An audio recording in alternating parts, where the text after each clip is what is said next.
What am I going to do? Well, I'll put it very simply.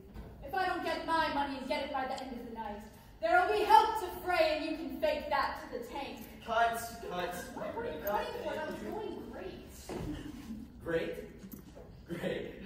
Jody, do you have any idea what you just said? Just give me the last 2 lines. Of course, I know what I said. I said, there will be help to fray, and you can fake that to the tank.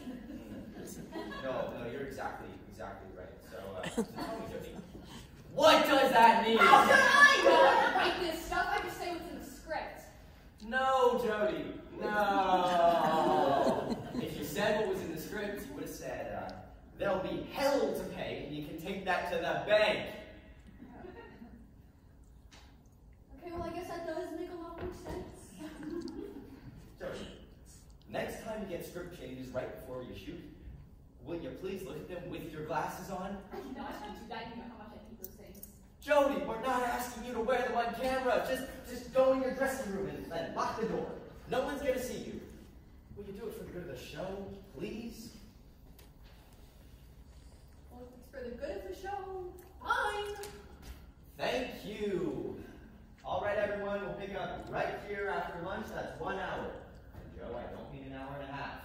Frank, before you go, I think we need to talk.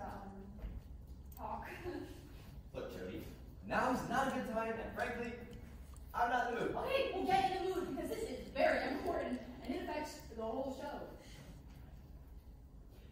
Okay, Jody, what's so important? I don't think I like the way my character is developing. I knew it! All right, first of all, Jody, you're in a soap opera. Characters, they don't develop, they just are. That aside, how is your character's development, I'm sorry, lack thereof, affecting the whole Okay, show? well, if I'm not happy with her, then how will the show be any good? Beats me. You got me there, Sparky. I guess I'll go to lunch and ponder your quadrant. Okay, well, is that a good thing? What are you going to do about it? About what? Lunch? Well, I was thinking that I'd start with a salad, then move on to the main course. No, I mean about me. What about my needs? What about my wants? All right, Jody, look. I know what you want. And as far as your needs go, I think you need... Jody, I think that you need to be quiet and stop complaining. Okay, fine. I guess I just have to remind you that a star of my stature requires special handling. Great. I'll put a sticker on you that says, this end up. You know, you're unbelievable. Is your memory that short? Because mine isn't. A year ago, you were a walk-on nobody with 1 line. By the time we finished shooting, you couldn't stop thanking me for my incredible direction and couldn't stop kissing my phone. Okay, well now the kiss is on the other foot. Do you practice saying stupid things like that? Fine, make fun of me. In that past year, I have become the hottest star in all of daytime TV. I'm the woman you love to hate. Quote unquote. I've won an Emmy. What does that tell you?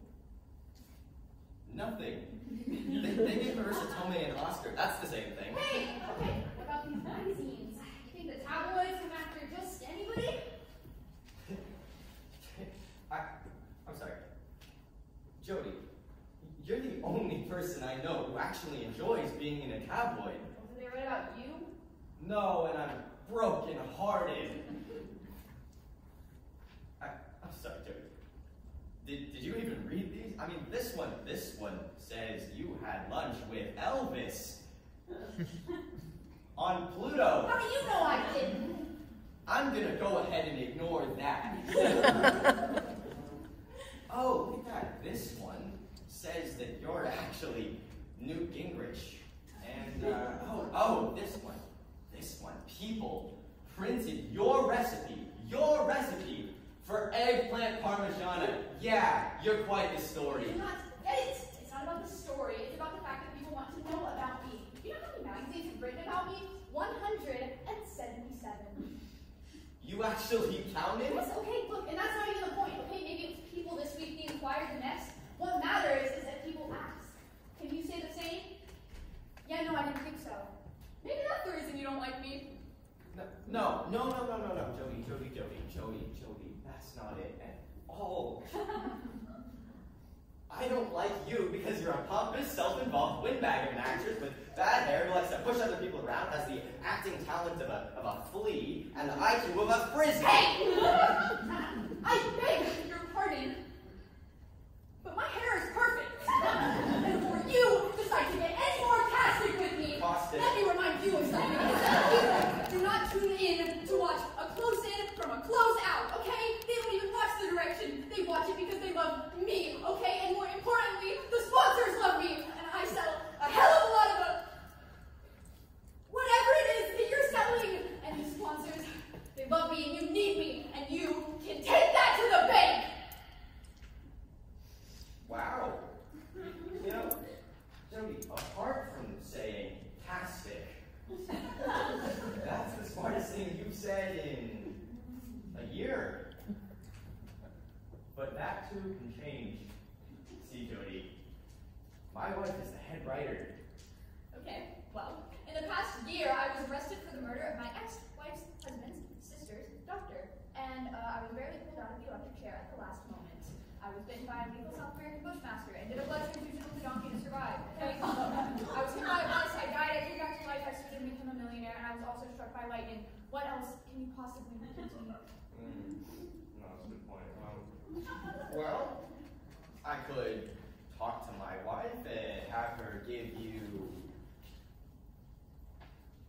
a cough.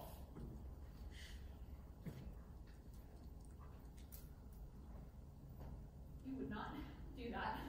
Wouldn't I? But that is not fair. Okay, look, because somebody gets a cough on the show, then 2 weeks later it's pneumonia, then 2 weeks after that it's a rare tropical disease, and then 2 weeks after that. They're pulling the coffin out of the prop cabinet.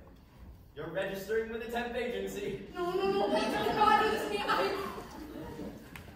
I will do anything. Anything? Fine. Number 1, you learn your scripts with your glasses on. Number 2, you show up on time. Number 3, I don't want to hear any more about this special handling. Oh, and number 4, you generally stop being a pain.